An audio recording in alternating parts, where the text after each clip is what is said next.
कोई पसंद नहीं कर रहा, ऐसा लग रहा है। और वो इसलिए कह रहा हूँ,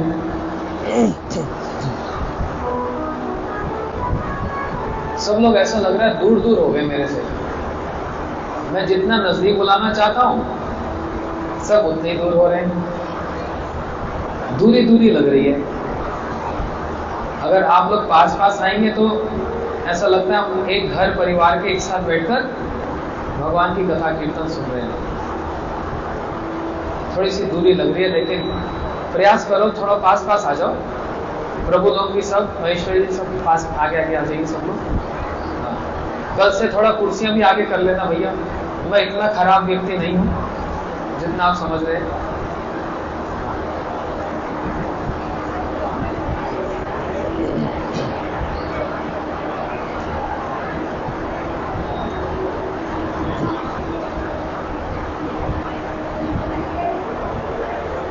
बोलो श्री वृंदावन बिहारी लाल की जय। ठीक है, अभी हम लोग भागवत जी की कथा में आते हैं। कौन कौन भागवत जी सुनना चाहता है? आप सब लोग मेरे साथ हो तो दो चीजें मेरे को चाहिए, बता सकते हैं कौन सी? कौन सी दो चीजें चाहिए? बहुत अच्छा, श्रद्धा और कान। तो एक बार हाथ ऊपर करके महामंत्र हरे हरे। गोस्वामी जी ने भागवत का कथा कही, वो जो समय था वो कौन सा समय था? वो थे भाद्र मास की नौमी। और कल क्या था? भाद्र मास की नौमी। तो जिस समय सुखदेव गोस्वामी जी ने भागवत कही थी वो इसी महीने की नौमी, मतलब कल के दिन से आरंभ हुई थी। समझ रहे हो? इसलिए हम लोग बड़े सौभाग्यशाली कि उन्हीं सुखदेव गोस्वामी जी के अनुगत्य में, अपने गुरु जी के अनुगत्य में हम लोग, उन्होंने जो भागवत कथा कही उनका थोड़ा सा उचिष्ट लेकर हम भी उसका कुछ पान कर पा रहे हैं। इसलिए अब सुखदेव गोस्वामी जी का चरित्र सुनना तो बनता है, जबकि कहना तो कुछ और चाह रहा था, आदेश हुआ, लेकिन वो प्रसंग यदि आप लोग पढ़ेंगे और यदि नहीं पढ़ते तो पढ़ लेना। वहां पर लिखा श्री शुक उवाचा, श्री शुक उवाचा, बादरायण उवाचा। सुखदेव गोस्वामी जी जो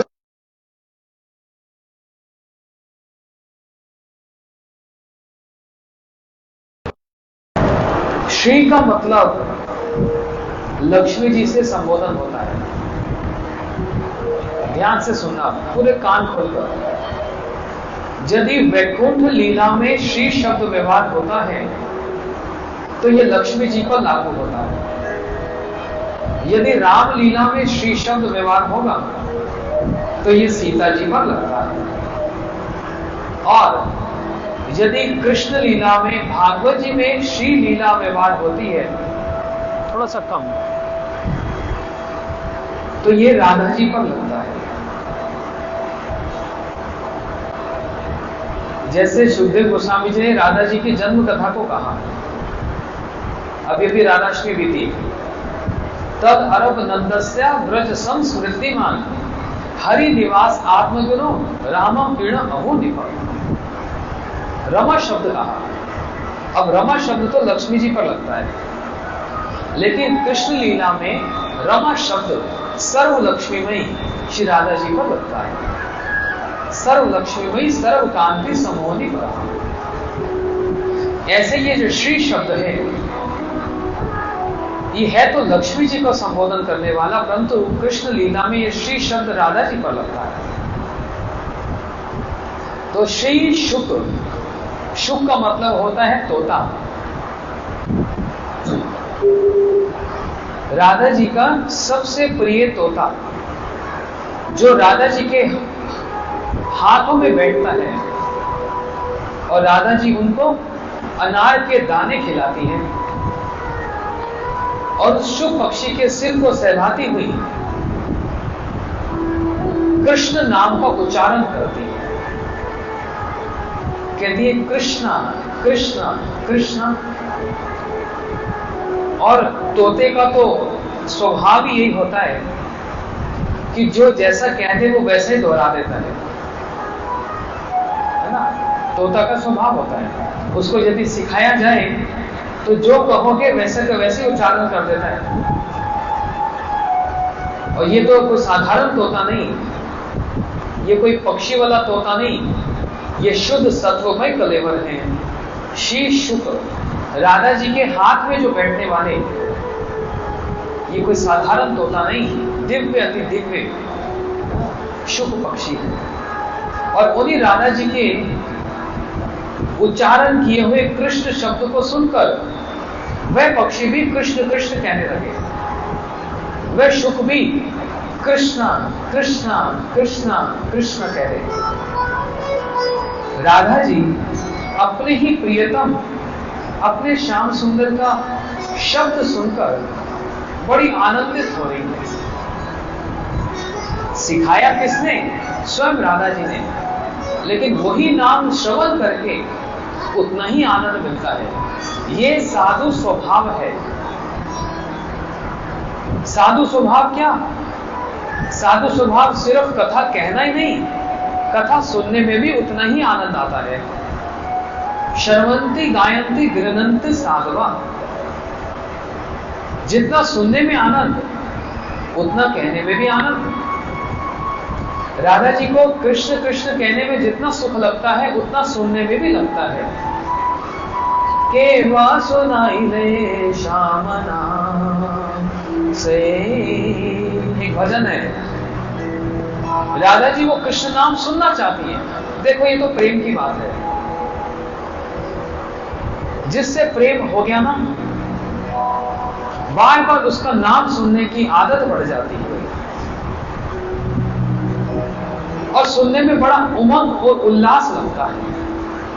और उससे होता क्या है? प्रेम और ज्यादा बढ़ जाता है। कोई यदि प्रयास करे मैं कुछ ऐसा कर दूं कि प्रेम थोड़ा कम हो जाए या ढक जाए, लेकिन जहां पर हृदय से प्रेम किया जाता है, दिमाग से नहीं, जब हृदय से प्रेम होता है, जहां पर विचार नहीं होता, जैसे उस दिन वर्णन कर रहा था प्रेम संपुट में, राधा जी अपने मुख से कह रही हैं प्रेम का स्वभाव ही यही है कि यदि कोई इस पर विचार किया जाए तो वो प्रेम स्थापित नहीं हो पाता। कि प्रेम ऐसा करना चाहिए, वैसा करना चाहिए, इसका स्वभाव ऐसा होना चाहिए, जब इतने सारे विचार आ जाएं तो अभी प्रेम हुआ नहीं। तो जहां पर विचार और अविचार हो, राधा जी का प्रेम श्री कृष्ण के प्रति बिना किसी विचार के निरुपाधिक प्रेम है, जहां पर कोई कंडीशन नहीं है। राधा जी का विवाह जावट में हुआ अभिमन्यु से, परंतु राधा जी का प्रेम पूर्ण रूप से कृष्ण पर है और कृष्ण का पूर्ण प्रेम श्री राधा जी में स्थापित है। और वो शुक पक्षी, वो जो तोता है, वो परस्पर इन दोनों की प्रेम वार्ता को श्रवण कर रहे हैं। क्योंकि राधा जी चुप तो रहेंगी नहीं, क्या बोलेंगी? या तो अपने प्रियतम के नाम को उच्चारण करेंगी, या उनके गुणों को वर्णन करेंगी, या उनके रूप का वर्णन करेंगी। और जब ये सब ना हो तो उनकी लीलाओं का वर्णन करेंगी। क्यों? भगवान के नाम, रूप, गुण और लीला और स्वयं भगवान में कोई भेद ही नहीं है। यह है विरह की बात। अगर आप अब इस कथा में डूब सकते हो तो डूब जाओ, इसमें तैरना नहीं, इसमें पूरा डुबकी लगा देना, इसलिए कान पूरे खोल कर रखना। ये प्रेम की ऐसी बात है कि यदि श्री कृष्ण से विरह हो जाए तो कौन उस विरह को शांत कर सकता है? कोई और अवतार करेगा? श्री वामन, श्री वरा, श्री नरसिंह भगवान, श्री राम जी? नहीं।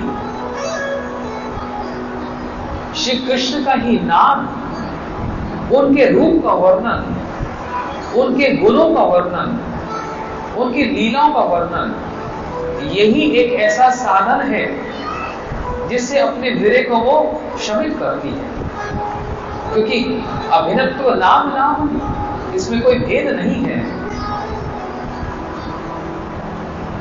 इसलिए उन शुभ पक्षी की देखने में लग रहा है मैं राधा जी की महिमा का गान कर रहा हूं या फिर राधा जी के प्रेम का वर्णन कर रहा हूं, लेकिन शुभदेव गोस्वामी जी की महिमा भी इसमें निहित है, क्योंकि वे शुभदेव ही हैं जिन्होंने परस्पर राधा जी के उन समस्त भावों को ना मात्र श्रवण किया है परंतु उनको अंगीकार किया है, उन भावों से तदात्म्य को प्राप्त हुए हैं श्री शुभदेव गोस्वामी जी। राधा जी के उस प्रेम से, राधा जी के उन भावों से तदात्म्य को प्राप्त हुए हैं। इसलिए भागवत जी कहने से पूर्व ही शुभदेव गोस्वामी जी अपने गुरु श्री राधा जी को प्रणाम करते हैं। शुभदेव गोस्वामी जी के गुरु राधा जी हैं, और जहां पर श्री रास लीला का वर्णन आरंभ करने जा रहे हैं तो गुरु जी ने अर्थात राधा जी ने निषेध कर दिया कि देखो अब तुम हमारी अंतरंग लीलाओं का वर्णन करने जा रहे हो, सावधान, हमारे नामों का उच्चारण मत करना। राधा जी ने पूर्ण रूप से निषेध कर दिया, खबरदार, हमारे नामों का उच्चारण नहीं करना। अब शुभदेव गोस्वामी जी विवश हैं, अपने गुरु की महिमा कहे बिना कैसे रह सकते हैं, और वो भी कैसे? कोई साधारण गुरु नहीं, राधा जी की महिमा गान कर रहे हैं। और वो राधा जी कौन है? जिनको श्री कृष्ण स्वयं अपने मुख से कह रहे हैं कि राधिका प्रेम गुरु, राधा जी मेरे प्रेम की गुरु हैं, अमी शिष्य हैं, मैं उनका शिष्य हूं। इसलिए कैसे शुभदेव गोस्वामी जी अपने आप को रोक सकते हैं? बड़ा प्रयास किया, बड़ा प्रयास किया। इसलिए नामों के द्वारा नहीं, इंगित मात्र से, सर्वनाम के द्वारा श्री राधा जी का उन्होंने वहां पर वर्णन किया। रासलीला के पहले श्लोक में ही, रासलीला के भीतर में भी और रासलीला के अंतिम श्लोक में भी राधा जी का वर्णन किया है।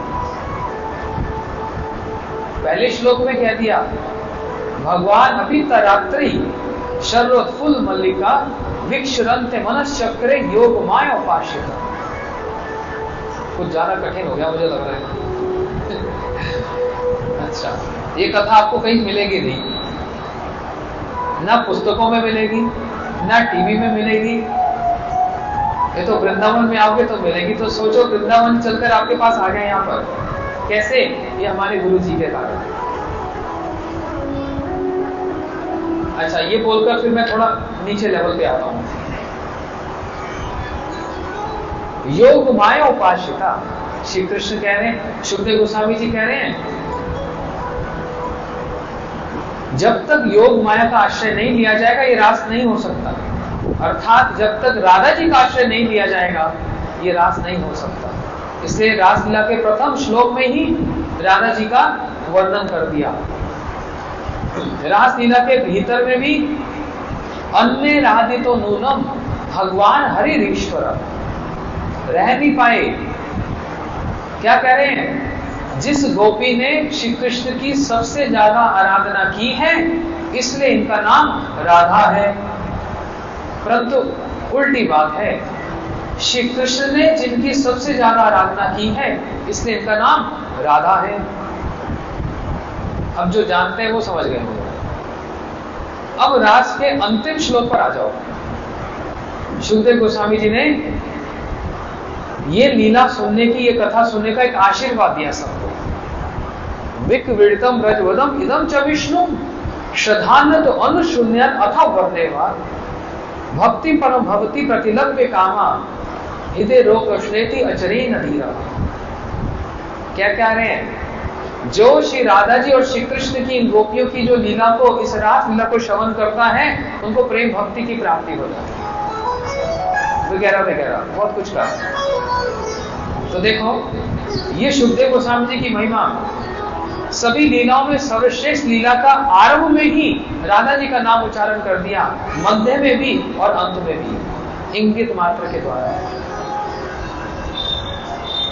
तो देखो, अब आ जाओ नीचे, उड़ान ऊंची हो गई।